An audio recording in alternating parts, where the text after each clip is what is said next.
من كان يريد الحياة الدنيا وزينتها نوفي إليهم أعمالهم فيها وهم فيها لا يبخسون.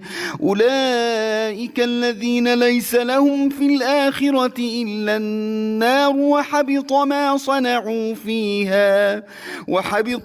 صنعوا فيها وباطل ما كانوا يعملون. الآية دي وشبيهاتها من الآيات الكريمات بعض الناس بتحصل عندهم مشكلة في فهمها، وخاصة لما تبص للجزاء اللي بعدها، أولئك الذين ليس لهم في الآخرة إلا النار. يعني أنا لما أريد الحياة الدنيا يبقى ليس له في الآخرة إلا النار والعياذ بالله. يا جماعة لازم نربط الآيات ببعض. ربنا سبحانه وتعالى بيقول لك في آية تانية إيه؟